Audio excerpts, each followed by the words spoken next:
Okay, so there were some technical difficulties moving to the smartboard. So we'll just cut this video up into two parts, A and B. And so let's tackle this problem again. How many grams of calcium do you need to have 2.5 moles of calcium? And the first thing we're doing is writing down what we know. So we know that we are looking for,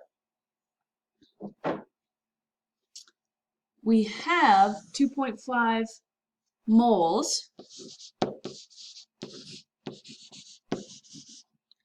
and that we are looking for grams, or the mass. The next thing we're going to do is write down the formula. If we go up here, moles over 1 times molar mass over 1 mole. So let's set that up. So moles over 1 times molar mass over 1 mole is going to be my answer. So the next step is we're going to substitute in our numbers.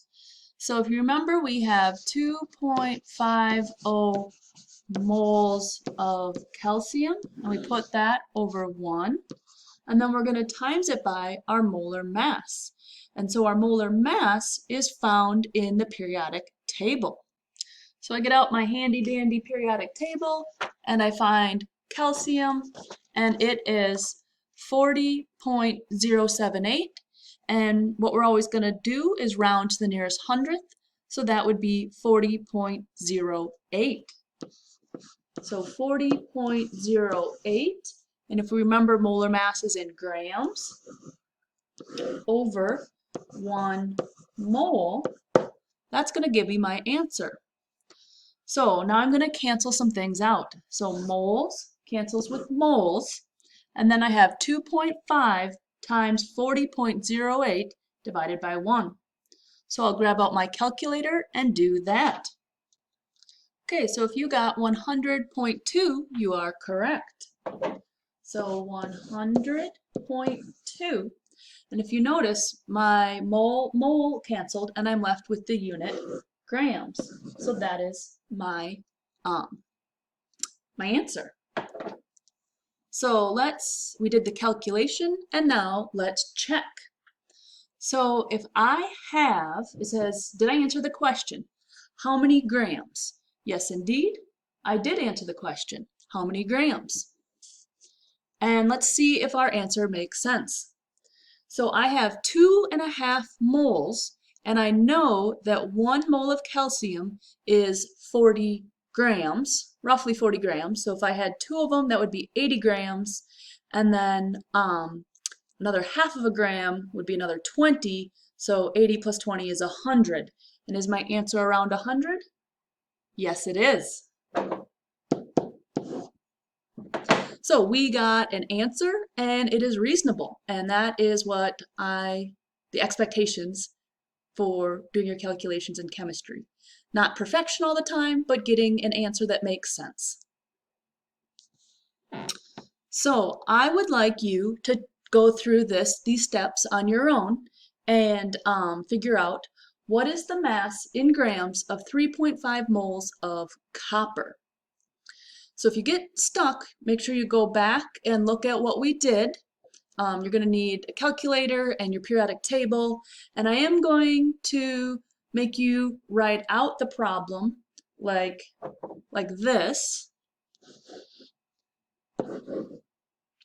so that you get used to showing your work in the way that I need you to show your work. All right, excellent. Make sure you have an answer before you go on, and we're going to go over this problem during class. So for right now, we're going to move on to what happens if the opposite, you need to figure out the opposite, converting mass to moles, if you already have the mass and you're trying to convert it into moles. So you would set it up in a similar way. First thing you're going to do is write down what you know. Then you're going to write down the formula.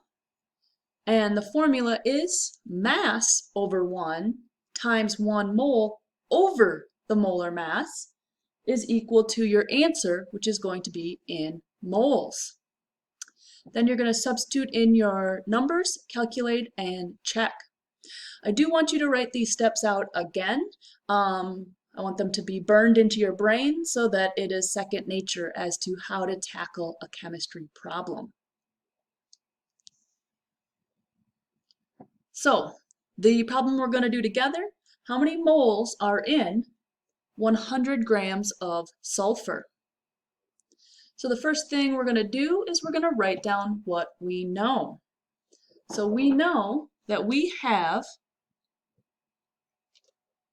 100 grams of sulfur, and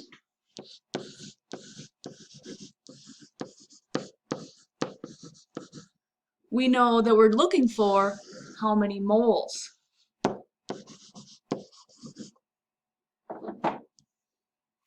Next thing we do is we write down the formula.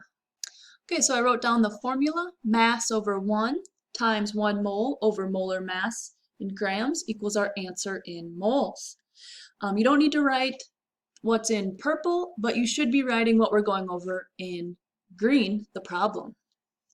So the next thing we do is we're going to substitute in our numbers.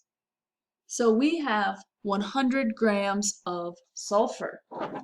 So I start with 100 grams sulfur over 1 times, now I'm going to put 1 mole on the top, and then the molar mass of sulfur on the bottom. So sulfur has an atomic number of S, atomic symbol of S, and it's over here, and it is rounded to the nearest hundredth, 32.07 grams.